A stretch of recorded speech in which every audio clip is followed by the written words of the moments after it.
ഇന്ന് നമ്മൾ വന്നിരിക്കുന്നത് കേരളത്തിലെ ആദ്യത്തെ ഗ്രിഡ് റിന്യൂവബിൾ എനർജി സിസ്റ്റത്തിനെ കുറിച്ച് അറിയാനാണ്. ഈ സിസ്റ്റം ഇൻസ്റ്റാൾ ചെയ്തിരിക്കുന്നത് അനേർട്ടിൻ്റെ ട്രിവാൻഡ്രം ഹെഡ്ക്വാർട്ടേഴ്സ് ഓഫീസിലാണ്. ഈ സിസ്റ്റം ഇൻസ്റ്റാൾ ചെയ്തിരിക്കുന്നത് ഞങ്ങളുടെ കമ്പനിയായിട്ടുള്ള പോം സിസ്റ്റംസ് ആൻഡ് സർവീസ് അഥവാ പോം പവർ ആണ്. ഞങ്ങൾ ബാംഗ്ലൂർ ബേസ്ഡ് ആയിട്ടുള്ള ഒരു പവർ ഇലക്ട്രോണിക്സ് കമ്പനിയാണ്. ഞങ്ങൾ 1998 മുതൽ ബാംഗ്ലൂർ ബേസ് ചെയ്ത് പാൻ ഇന്ത്യ പ്രസൻസിൽ പവർ ഇലക്ട്രോണിക്സ് മേഖലയിൽ മാനുഫാക്ചറിങ് സർവീസ് മേഖലയിൽ പ്രവർത്തിക്കുന്ന കമ്പനിയാണ്. ഞങ്ങൾ 98 തുടങ്ങിയ കാലം മുതൽ തന്നെ UPS, സ്റ്റെബിലൈസേഴ്സ്, ട്രാൻസ്ഫോമേഴ്സ് തുടങ്ങിയ എല്ലാവിധ പ്രൊഡക്റ്റുകളും ഞങ്ങൾ മാനുഫാക്ചറിങ് ചെയ്യുന്നുണ്ടായിരുന്നു. ഇന്ത്യയിൽ മൊത്തത്തിലൊരു സോളാറിൻ്റെ ഒരു അവൈലബിലിറ്റി വന്നപ്പോൾ ഞങ്ങൾ ആ സമയത്ത് solar off grid inverters, on grid inverters, പിന്നെ ഫ്യൂച്ചറിൽ ഹൈബ്രിഡ് ഇൻവെർട്ടേഴ്സും ഞങ്ങൾ മാനുഫാക്ചർ ചെയ്തുകൊണ്ടായിരുന്നു. ഇപ്പോൾ റീസെൻ്റായിട്ട് വന്നിരിക്കുന്ന ടെക്നോളജിയാണ് എനർജി സ്റ്റോറേജ്. അപ്പോൾ എനർജി സ്റ്റോറേജിൻ്റെ കേരളത്തിൽ അവൈലബിൾ ആയിട്ടുള്ള ഏറ്റവും കപ്പാസിറ്റി കൂടിയതുമായിട്ടുള്ളൊരു യൂണിറ്റാണ് നമ്മളിപ്പോൾ കണ്ടുകൊണ്ടിരിക്കുന്നത്. ഈ കാണുന്ന യൂണിറ്റിനെ കുറിച്ചുള്ള ഡീറ്റെയിൽസ്, വർക്കിംഗ്, ഇതിൻ്റെ അഡ്വാൻറ്റേജസ് ഒക്കെയാണ് നമ്മൾ ഇന്ന് വീഡിയോ കൂടെ കാണാൻ പോകുന്നത്. അപ്പോൾ നമുക്കിനി ഗ്രസ് യൂണിറ്റിൻ്റെ കുറച്ച് ഡീറ്റെയിൽ ആയിട്ടുള്ള കാര്യങ്ങൾ അറിയാം. ഈ യൂണിറ്റ് നമ്മുടെ കേരളത്തിൻ്റെ ബഹുമാനപ്പെട്ട വൈദ്യുതി മന്ത്രിയാണ് ഉദ്ഘാടനം ചെയ്തത്, ശ്രീ കൃഷ്ണൻകുട്ടി. അപ്പോൾ നമുക്കിതിൻ്റെ കുറച്ച് ഡീറ്റെയിൽസ് നമ്മൾ പറയുന്നുണ്ട്. പിന്നെ അഡ്വാൻസ്ഡ് ആയിട്ടുള്ള ഷെയർ ചെയ്യാൻ പറ്റുന്ന ഡീറ്റെയിൽ എല്ലാം നമ്മൾ നിങ്ങൾക്ക് കാണിച്ചു തരുന്നതാണ്. അപ്പോൾ ഫസ്റ്റ് നമുക്കിതിൻ്റെ കപ്പാസിറ്റി. ഈ യൂണിറ്റ് 150-100 റേറ്റിംഗ് ആണ് കാണുന്നത്. അതായത് 150 kWh ബാറ്ററി ശേഷി, 100 kWh ഇൻവെർട്ടർ. അതാണ് ഈ സിസ്റ്റത്തിൻ്റെ കോൺഫിഗറേഷൻ നമ്മൾ കാണുന്നത്. ഇത് purely 3 phase in 3 phase out തന്നെയാണ്, വലിയ സിസ്റ്റം ആയതുകൊണ്ട്. പിന്നെ നമ്മൾ ഈ കാണുന്ന കമ്പാർട്ട്മെൻറ്റിലാണ് ഇതിൻ്റെ ഐസൊലേഷൻ ട്രാൻസ്ഫോമർ ഫിക്സ് ചെയ്തിട്ടുള്ളത്. ഈ കാണുന്നതിലാണ്. ഈ താഴെ കാണുന്നത് അതിൻ്റെ ഹീറ്റ് വെൻ്റാണ്. പിന്നെ നമ്മൾ മാക്സിമം ഡീറ്റെയിൽസ് ഇതിൽ തന്നെ കാണുന്നവർക്കുടെ അറിവിനൊക്കെ ആയിട്ടുള്ള പ്ലേറ്റ് ചെയ്തിട്ടുണ്ട്. പിന്നെ നമുക്ക് ഈ സൈഡിലോട്ട് വരുമ്പോഴത്തേനും ഈ യൂണിറ്റ് നമ്മൾ 2 സെറ്റ് ഓഫ് ബാറ്ററി ബാങ്ക്സ് ആണ് ഇൻസ്റ്റാൾ ചെയ്തിരിക്കുന്നത്. ഇതിന് നമുക്ക് മൂന്നാമതൊരു സെറ്റ് ഓഫ് ബാറ്ററി അഡീഷണൽ ആയിട്ട് ആഡ് ചെയ്യാൻ പറ്റും. ഇതിൻ്റെ ഒരു ഫുള്ളി ഫങ്ഷണൽ ഡിസ്പ്ലേ നമുക്ക് ഈ കമ്പാർട്ട്മെൻറ്റിൻ്റെ ഉള്ളിലാണ് വരുന്നത്. അത് നമുക്ക് തുറന്ന് കാണിക്കാം.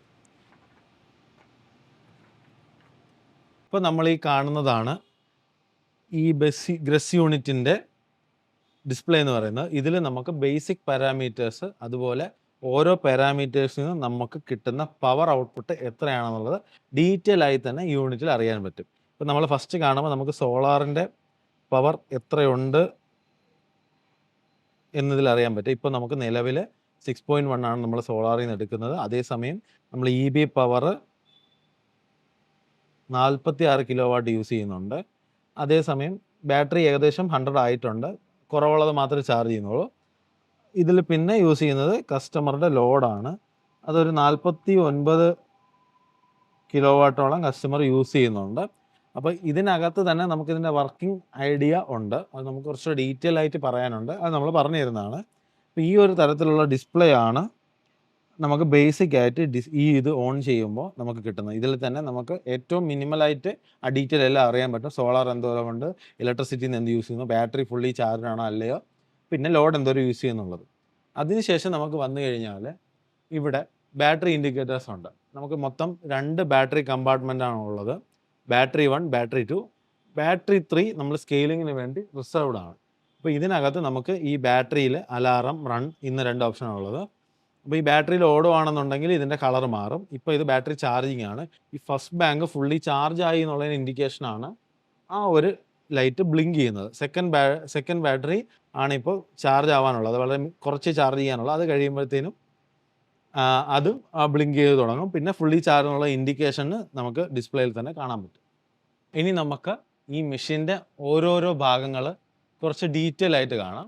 അപ്പോൾ നമ്മൾ ആദ്യം കാണാൻ പോകുന്നത് ടെർമിനേഷൻ, അതായത് നമ്മൾ ഈ പറഞ്ഞ സോളാർ, അതുപോലെ ലോഡ് സൈഡ്, പിന്നെ നമ്മുടെ KCB കണക്ഷൻ, ഇതെല്ലാം ഈ മെഷീൻ്റെ എവിടെ കണക്ട് ചെയ്യുന്നു, ആ കണക്ട് ചെയ്യുന്നത് നമ്മൾ എങ്ങനെ, ഏത് രീതിയിലാണ് കണക്ട് ചെയ്യുന്നത്, എന്ത് സെക്യൂരിറ്റി മെഷറാണ് അതിന് യൂസ് ചെയ്തിരിക്കുന്നത് എന്നുള്ളത് നമ്മളിപ്പോൾ കാണാൻ പോകുന്നത്.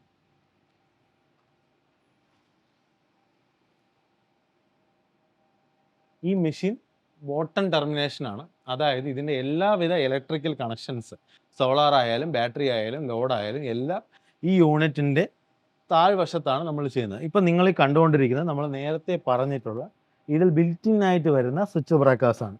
നമ്മൾ ഏറ്റവും ടോപ്പിൽ നിന്ന് വരുവാണെങ്കിൽ ബാറ്ററി 1, ബാറ്ററി 2, അതായത് ഓരോ ബാറ്ററിക്കും ഇൻഡിവിജ്വലി കൊടുത്തിട്ടുള്ള ബ്രേക്കേഴ്സ് നമുക്ക് താഴെയാണ് വരുന്നത്.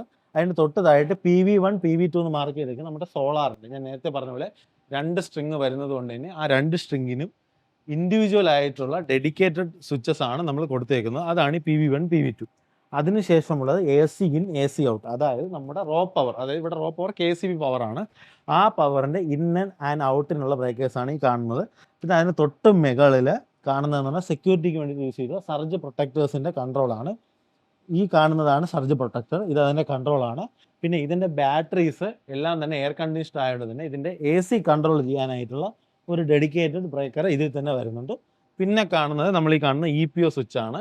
ഇത് ഏറ്റവും അത്യാവശ്യ ഘട്ടങ്ങളിൽ ഈ മെഷീൻ എന്തെങ്കിലും ഒരു കാരണം കൊണ്ട് ഒറ്റ സ്റ്റെപ്പിൽ നമുക്ക് എത്രയും പെട്ടെന്ന് ഓഫ് ചെയ്യാൻ വേണ്ടി മാത്രം ഈ സ്വിച്ച് യൂസ് ചെയ്യാവൂ. ഈ സ്വിച്ച് ഓൾറെഡി പ്രൊട്ടക്റ്റഡ് ആണ്. ഇതങ്ങനെ നമ്മൾ എന്തെങ്കിലും എമർജൻസി കാരണങ്ങൾ കൊണ്ട് മാത്രം യൂസ് ചെയ്യാനായിട്ട് ഈ സ്വിച്ച് പുറത്ത് നമുക്ക് ഏറ്റവും വേഗത്തിൽ ആക്സസ് ചെയ്യാനുള്ള രീതിയിലാണ് ഈ സ്വിച്ച് ഘടിപ്പിച്ചിരിക്കുന്നത്. ഇന്ന് നമ്മൾ മുന്നേ പറഞ്ഞതുപോലെ അതിന് തൊട്ടടുത്തായിട്ട് തന്നെ ട്രാൻസ്ഫോമർ വരുന്നുണ്ട്. നമ്മളിപ്പോൾ ഇതിൽ യൂസ് ചെയ്തേക്കുന്ന കേബിൾസ് എല്ലാം തന്നെ ബോട്ടം എൻട്രി ആണ്. ആ ബോട്ടം എൻട്രിയിൽ ഡെഡിക്കേറ്റഡ് ആയിട്ടുള്ള ഹോൾസ് ഉണ്ടാവും. നമ്മളെ ആവശ്യാനുസരണം ആ ഹോൾസ് നമുക്ക് ഉപയോഗിക്കാം. അതിനുശേഷം നമ്മളിപ്പോൾ നിലവിൽ വാട്ടർ പ്രൂഫിങ് ചെയ്തേക്കുവാണ്. ഇതിൽ എന്താ പറയുക, വേറെ ഒന്നും വെള്ളം അതുപോലെ എന്തെങ്കിലും എലിയോ അങ്ങനെയുള്ള കാര്യങ്ങൾ കയറാതിരിക്കാനുള്ള എല്ലാ പ്രൊട്ടക്ഷനും നമ്മളിപ്പോൾ ഈ യൂണിറ്റ് ചെയ്തിട്ടുണ്ട്. ഇനി നമ്മൾ കാണാൻ പോകുന്നത് ഈ യൂണിറ്റിൻ്റെ ഇൻവെർട്ടർ, MPPT തുടങ്ങിയ കാര്യങ്ങൾ ഏത് രീതിയിലാണ് നമ്മൾ ചെയ്തേക്കുന്നുള്ളതാണ്. ഇപ്പോൾ നമ്മൾ കാണുന്നതാണ് ഇൻവെർട്ടർ, MPPT അറേഞ്ച് ചെയ്തിരിക്കുന്ന രീതി. അപ്പോൾ ഇത് നമുക്ക് ഓരോരോ മൊഡ്യൂൾസ് ആയിട്ടാണ് വന്നിട്ടുള്ളത്. MPPT നമുക്ക് 50 kW ആണ്, ഇൻവെർട്ടറും നമുക്ക് 50 kW ആണ്. അതിൻ്റെ ഈ 2 മൊഡ്യൂൾ വീതം, അതായത് total capacity 100 kW inverter plus 100 kW MPPT.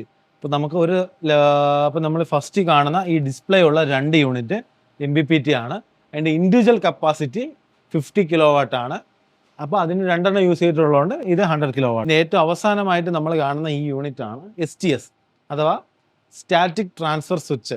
എന്തെങ്കിലും ഒരു കാരണം കൊണ്ട് മെയിൻ്റനൻസോ അല്ലെങ്കിൽ എറേഴ്സോ വരുന്ന സമയത്ത് കസ്റ്റമറിന് ലോഡ് ഇൻട്രപ്ഷൻ ഉണ്ടാവാതിരിക്കാൻ വേണ്ടിയിട്ട് മെഷീൻ തന്നെ അവൈലബിൾ ആയിട്ടുള്ള പവർ സോഴ്സ്, ഇവിടെ EB ആണ് നമ്മൾ കണക്ട് ചെയ്തേക്കുന്നത്, അതും ലോഡുമായിട്ട് STS വഴി കണക്ട് ചെയ്യും. പിന്നെ ഈ കാണുന്ന മൊഡ്യൂൾസ് എല്ലാം തന്നെ നമുക്ക് ഹോട്ട് സാപ്പബിൾ ആണ്. അതായത് ലൈവിൽ തന്നെ മെഷീൻ ഓഫ് ചെയ്യാണ്ട് നമുക്കിത് റീപ്ലേസ് ചെയ്യുമോ എന്ത് വേണോ ചെയ്യാം.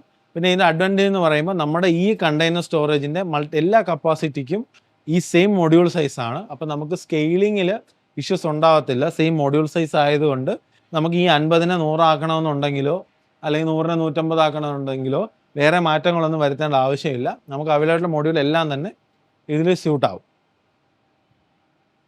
ഇനി നമ്മൾ അടുത്തതായിട്ട് കാണാൻ പോകുന്നത് ഇതിൻ്റെ ഏറ്റവും ഹൈലൈറ്റഡ് ആയിട്ടുള്ള പാർട്ടാണ് ബാറ്ററി. ഇതിൽ നമ്മൾ യൂസ് ചെയ്തിരിക്കുന്നത് ലിഥിയം ഫെറോഫോസ്ഫേറ്റിൻ്റെ ബാറ്ററീസാണ്. മൊത്തം നമ്മൾ 4 കമ്പാർട്ട്മെൻ്റ് ആയിട്ടാണ് ഈ ബാറ്ററീസ് അറേഞ്ച് ചെയ്തിട്ടുള്ളത്. 4 കമ്പാർട്ട്മെൻറ്റ്സിൽ മൊഡ്യൂൾ ബൈ മൊഡ്യൂൾ ആയിട്ടാണ് അറേഞ്ച് ചെയ്തിരിക്കുന്നത്. എല്ലാ മൊഡ്യൂൾസിൻ്റെ BMS കമ്മ്യൂണിക്കേഷൻ നമുക്ക് മുന്നേ കണ്ട ഡിസ്പ്ലേയിൽ അവൈലബിൾ ആണ്.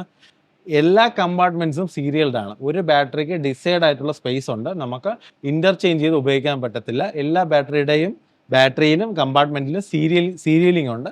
അതേ സീരിയലിൽ മാച്ച് ചെയ്ത് വേണം നമ്മൾ ഇൻ്റർ കണക്ട് ചെയ്യാൻ. ബാറ്ററീസ് തമ്മിൽ നമുക്ക് ഫിസിക്കൽ വയർ കണക്ഷൻ വരുന്നുണ്ട്. ബാറ്ററീസ് സീരീസ് പാരലൽ നമുക്ക് ടോട്ടൽ ചെയ്യാൻ വേണ്ടിയിട്ട് എല്ലാം നമ്മൾ ഫിസിക്കൽ കണക്ഷൻസാണ് യൂസ് ചെയ്തത്. ആ യൂസ് ചെയ്തിരിക്കുന്നത് എല്ലാം തന്നെ നമുക്കിത് കാണാൻ പറ്റും. നെക്സ്റ്റ് എന്ന് പറയുമ്പോൾ ഉള്ളത് ഈ ചേമ്പേഴ്സ് എല്ലാം തന്നെ എയർ കണ്ടീഷൻഡ് ആണ്. ബിൽറ്റ് ഇൻ AC വരുന്ന യൂണിറ്റ്സ് ആണ് നമ്മൾ ഈ കാണുന്ന 4. ഇപ്പം നമുക്ക് ഇതിൻ്റെ ഒരു സൈഡിലുള്ള ഒരു കമ്പാർട്ട്മെൻറ്റ് നമ്മൾ തുറന്ന് കാണിക്കും. അതിൽ ബാറ്ററി അറേഞ്ച്മെൻറ്റ്സ്, ACയുടെ അറേഞ്ച്മെൻറ്റ്സ്, ടെമ്പറേച്ചർ ഡീറ്റെയിൽസ് എല്ലാം നമുക്ക് അറിയാൻ പറ്റും. പിന്നെ നമുക്ക് ആവശ്യമുള്ള ടെമ്പറേച്ചർ യൂസ് ചെയ്യാം. ഇതിൻ്റെ അഡ്വാൻറ്റേജ് എന്ന് പറയുമ്പോൾ നമുക്ക് ഇതിപ്പം മൾട്ടിപ്ലി നമുക്ക് ഉപയോഗിക്കാൻ പറ്റുന്ന സാധനമാണ്. മൊബൈലായിട്ടും അതുപോലെ സ്റ്റേഷനറി ആയിട്ടും നമുക്കിത് ഉപയോഗിക്കാം. ഇപ്പം നമ്മളിതിൽ സ്റ്റേഷനറി ഇൻസ്റ്റലേഷനാണ്. നമ്മൾ ഇതിൽ നിന്നും കുറച്ച് വെതർ കണ്ടീഷൻ, ഫിസിക്കൽ കണ്ടീഷൻസ് മാറ്റമുള്ള ഒരു സ്ഥലത്ത് പോകുമ്പോൾ നമുക്ക് ഇതിൽ ആവശ്യമുള്ള ടെമ്പറേച്ചർ നമുക്ക് സെറ്റ് ചെയ്ത് കൊടുക്കാവുന്നതാണ്. പിന്നെ ഇത് ഓട്ടോ മോഡിലും യൂസ് ചെയ്യാൻ പറ്റും. ഇനിയിപ്പോൾ നമുക്കിത് തുറന്ന് കാണാം, ഇതിൻ്റെ അകത്ത് ബാറ്ററി അറേഞ്ച്മെൻറ്റ് എങ്ങനെയാണെന്നുള്ളത്.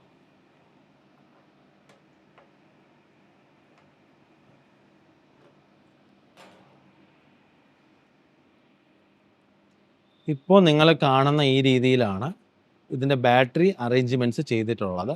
നമ്മൾ മുന്നേ പറഞ്ഞ വയറിൻ്റെ ഫിസിക്കൽ കണക്ഷൻസ് ആണ് നിങ്ങൾ കണ്ടുകൊണ്ടിരിക്കുന്നത്. ഇതെല്ലാം തന്നെ കംപ്ലീറ്റ്ലി ഇൻസുലേറ്റഡ് ആണ്. യാതൊരുവിധ ഫെയിൽ ചാൻസും ഇതിൽ ഉണ്ടാവത്തില്ല. ഓരോരോ ബാറ്ററി മൊഡ്യൂളിന് ഡെഡിക്കേറ്റഡ് ആയിട്ടുള്ള BMS മൊഡ്യൂൾസ് ആണ് ഈ കാണുന്നത്. എല്ലാം തന്നെ നമുക്ക് ഡിറ്റാച്ച് ചെയ്യാൻ പറ്റും. ഡിറ്റാച്ച് ചെയ്ത് നമുക്കതിൻ്റെ ഡീറ്റെയിൽസ് എല്ലാം ചെക്ക് ചെയ്യാൻ പറ്റും. എല്ലാ കമ്പാർട്ട്മെൻറ്റ്സും സീരിയൽഡ് ആണ്. ഇപ്പോൾ നിങ്ങൾ ഈ കണ്ടുകൊണ്ടിരിക്കുന്നതാണ് ഈ യൂണിറ്റിൻ്റെ എയർ കണ്ടീഷൻ സിസ്റ്റം. അപ്പോൾ ഈ വരുന്നതാണ് ഇതിൻ്റെ കൺട്രോൾ സിസ്റ്റം. ഇതിലിപ്പോൾ നമ്മൾ നിലവിൽ 25 ഡിഗ്രി സെൽഷ്യസ് ആണ് നമ്മൾ സെറ്റ് ചെയ്തിരിക്കുന്നത്.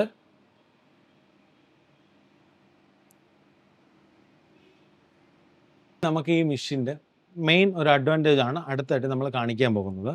ഈ മെഷീനിൽ നമുക്ക് ഒരു ദിവസത്തെ 24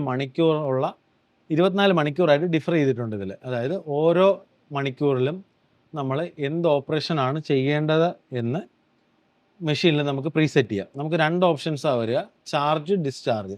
അതായത് രാവിലെ തൊട്ട്, അതായത് രാവിലെ ഒരു ദിവസത്തെ ആദ്യത്തെ മണിക്കൂർ 24 മണിക്കൂറിൽ ഏതെങ്കിലും ഒരു മണിക്കൂറിൽ നമുക്ക് ചാർജ് ചെയ്യണോ ഡിസ്ചാർജ് ചെയ്യണോ, ആ ചാർജിങ് ഡിസ്ചാർജിങ്ങിൻ്റെ പവർ എത്രയാണ് എല്ലാം നമുക്ക് ഇതിൽ പ്രീസെറ്റ് ചെയ്യാൻ സാധിക്കും. ഇപ്പം ഞങ്ങൾ ചെയ്തേക്കുന്നത് രാവിലെ 9 മണി ആ സമയത്തെല്ലാം ഡിസ്ചാർജിങ് ആണ്. അതിൽ നമ്മൾ വാല്യൂ കൊടുത്തേക്കുക 5 കിലോ വാട്ടാണ്. അപ്പോൾ 5 കിലോ വാട്ട് വെച്ചിട്ട് ഇത് ബാറ്ററി ഡിസ്ചാർജ് ചെയ്യും. അതായത് സോളാറിൽ നിന്നോ ബാറ്ററിയിൽ നിന്നോ അവൈലബിലിറ്റി ഏതാണോ അത് ലോഡിൽ ഷെയർ ചെയ്യുന്ന രീതിയിലാണ് ഇപ്പോൾ അറേഞ്ച് ചെയ്തേക്കുക. അപ്പോൾ നമുക്ക് ഇതിൻ്റെ ഒരു അഡ്വാൻറ്റേജ് എന്ന് പറയുമ്പോൾ ഈ യൂണിറ്റിൽ നമ്മൾ സ്റ്റോർ ചെയ്യുന്ന പവർ നമുക്ക് വേണമെങ്കിൽ രാത്രി ഗ്രിഡിലോട്ട് എക്സ്പോർട്ട് ചെയ്യാം. അത് നമുക്ക് എത്ര വേണം എന്നുള്ളത് നമുക്ക് ഇത് സെറ്റ് ചെയ്യാൻ പറ്റും. അതുപോലെ തന്നെ നമുക്ക് ബാക്കപ്പായിട്ട് എന്തോരം പവർ യൂസ് ചെയ്യണമെന്നുള്ളത് നമുക്ക് സെറ്റ് ചെയ്യാൻ പറ്റും. ആക്ച്വലി ഇത് LFP ബാറ്ററീസ് ആയിട്ടുള്ളതുകൊണ്ട് ഡീപ്പ് ഡിസ്ചാർജിന് യാതൊരു പ്രശ്നവുമില്ല. പിന്നെ കസ്റ്റമർ റിക്വയർമെൻറ്റ് അനുസരിച്ച് നമ്മളിവിടെ ലിമിറ്റേഷൻസ് ചെയ്തിട്ടുണ്ടെന്ന് മാത്രമേ ഉള്ളൂ. നമുക്ക് 100% ഡിസ്ചാർജ് ചെയ്യാം. പിന്നെ നമ്മളിവിടെ ഒരു സേഫ്റ്റി സൈഡിന് വേണ്ടിയിട്ട് ഒരു 25% നമ്മളെപ്പോഴും ബാക്കി നിർത്തിയിട്ട് 75 ആണ് നമ്മൾ ഡിസ്ചാർജിങ് നിലവിൽ കണക്ട് ചെയ്തിരിക്കുന്നത്. പിന്നെ നമുക്ക് യൂസ് കേസ് അനുസരിച്ച് നമുക്ക് ഇതിലെല്ലാം മാറ്റം വരുത്താൻ പറ്റും. ഈ മെഷീൻ നമുക്ക് കംപ്ലീറ്റ്ലി കസ്റ്റമൈസ് ചെയ്ത് നമുക്കിത് യൂസ് ചെയ്യാൻ പറ്റും. ഇപ്പോൾ നമ്മൾ ഗ്രിഡ് റിന്യൂവബിൾ എനർജി സിസ്റ്റത്തിൻ്റെ ഏറ്റവും അഡ്വാൻസ്ഡും ബേസിക് ആയിട്ടുള്ള കുറച്ചധികം ഡീറ്റെയിൽ കണ്ടിട്ടുണ്ട്. അപ്പോൾ നമുക്ക് ഈ യൂണിറ്റ് വെക്കുന്ന ഒരാൾക്ക് ഇത് എങ്ങനെ വെക്കാം എന്നുള്ളതിൻ്റെ കുറച്ച് ഡീറ്റെയിൽസ്, പിന്നെ ഈ യൂണിറ്റിനെ പറ്റിയിട്ടുള്ള ബാക്കി കാര്യങ്ങളാണ് നമ്മൾ പറയുക. ഈ യൂണിറ്റ് നമ്മൾ ടോട്ടൽ 10 ഇയേഴ്സ് വാറണ്ടിയാണ് ഇതൊരു കസ്റ്റമർക്ക് നമ്മൾ പ്രൊവൈഡ് ചെയ്യുക. ഇതിനകത്ത് ഉപയോഗിച്ചിരിക്കുന്ന എല്ലാ സിസ്റ്റത്തിനും നമ്മൾ ടോട്ടൽ 10 ഇയേഴ്സ് വാറണ്ടി കൊടുക്കുന്നുണ്ട്. ബാറ്ററി ലൈഫ് നമുക്കൊരു 15 വർഷത്തിന് മുകളിൽ വരെ കിട്ടും. പിന്നെ നമുക്ക് ഇത് ചെയ്യുമ്പോൾ ഉള്ളതെന്ന് പറഞ്ഞു കഴിഞ്ഞാൽ നമുക്ക് ഈ ഗ്രിഡിലോട്ട് നമ്മൾ എനർജി കൊടുക്കുന്നത് മറ്റുള്ളതെല്ലാം ഗൈഡ് ലൈൻസ് അണ്ടർ പ്രോസസ്സിംഗ് ആണ്. നിലവിൽ യൂണിറ്റ് ഉപയോഗിച്ച് പകൽ സമയത്ത് നമ്മൾ ഗ്രിഡിലോട്ട് വൈദ്യുതി കൊടുക്കുന്നതിന് യാതൊരുവിധ നിയമ തടസ്സങ്ങളുമില്ല. പിന്നെ ഇത് ഇൻസ്റ്റാൾ ചെയ്യാൻ പോകുന്ന ഒരാൾ ശ്രദ്ധിക്കേണ്ട കാര്യങ്ങൾ, ഇപ്പം നമുക്ക് നിലവിൽ ഇതിൻ്റെ പെർമിഷൻ എന്ന് പറയുമ്പോൾ ട്രാൻസ്ഫോമർ കപ്പാസിറ്റിയുടെ 50% മാത്രമേ നമുക്ക് ഗ്രസ് ഉപയോഗിക്കാൻ നിലവിൽ അനുമതി കിട്ടത്തുള്ളൂ. നമുക്ക് സോളാറിന് നമ്മൾ എത്ര ഉപയോഗിക്കുന്നു അതിന് സാധാ പ്ലാന്റ് വെക്കുന്ന രീതിയിലുള്ള ഫോർമാലിറ്റീസ് ആണ് ഉള്ളത്. പിന്നെ നമുക്കിതിപ്പോൾ നമ്മൾ ഇലക്ട്രിക്കൽ ഇൻസ്പെക്ടറേറ്റ്, KSEB, മറ്റെല്ലാ അനുബന്ധ വകുപ്പുകളിൽ നിന്ന് എല്ലാവിധ പെർമിഷൻസ് നമ്മൾ കരസ്ഥമാക്കിയിട്ടുണ്ട്. ഈ യൂണിറ്റ് ശരിക്കും കസ്റ്റമർ വർക്ക് ചെയ്ത് തുടങ്ങിയിട്ടുണ്ട്. പിന്നെ അതിൻ്റെ വർക്കിംഗ് ആയിട്ട് ബന്ധപ്പെട്ട രീതികളാണ് നമ്മൾ കാണിച്ചിട്ടുള്ളത്. ഇവിടുത്തെ ഒരു കേസ് വെച്ച് നമ്മൾ ഗ്രിഡ് ചാർജിങ് ഇവർക്ക് എനേബിൾ ചെയ്തിട്ടില്ല. രാത്രി കാലങ്ങളിൽ കറണ്ട് പോയി ലിമിറ്റിന് താഴെ പോവുകയാണെങ്കിൽ മാത്രമേ മെഷീൻ ഗ്രിഡിൽ നിന്ന് ചാർജ് ചെയ്യത്തുള്ളൂ. അല്ലാത്ത പക്ഷം സോളാർ തന്നെയാണ് ഇവിടെ ഉപയോഗിക്കുന്നത്. ഇത് ശരിക്കും ഒരു പൈലറ്റ് പ്രൊജക്റ്റാണ് അതിനായിട്ട് ചെയ്തിട്ടുള്ളത്. അപ്പോൾ ഇതിന് പുറകെ നമുക്ക് സ്വകാര്യ മേഖലയിലും അല്ലാതെയും എല്ലാം ഇതുപോലുള്ള ഗ്രസ്സുകൾ എന്നുള്ള പ്ലാൻസ് വരുന്നുണ്ട്. അപ്പോൾ നിങ്ങൾക്ക് ഗ്രസ് റിക്വയർമെൻറ്റ്സിന് ധൈര്യമായിട്ട് ഞങ്ങളെ സമീപിക്കാം. അതിൻ്റെ കാരണം ഞങ്ങളാണ് ആദ്യമായിട്ട് കേരളത്തിൽ ഗ്രസ് ഇൻസ്റ്റാൾ ചെയ്ത് എല്ലാവിധ അനുമതികളും കരസ്ഥമാക്കി പ്രവർത്തനക്ഷമമായിട്ടുള്ള ഒരു യൂണിറ്റ് സജ്ജമാക്കാൻ ഞങ്ങൾ പോംപവറിന് മാത്രമേ സാധിച്ചിട്ടുള്ളൂ. ആ യൂണിറ്റാണ് നിങ്ങൾ ഇത്രയും നേരം ഈ വീഡിയോയിൽ കൂടി കണ്ടത്.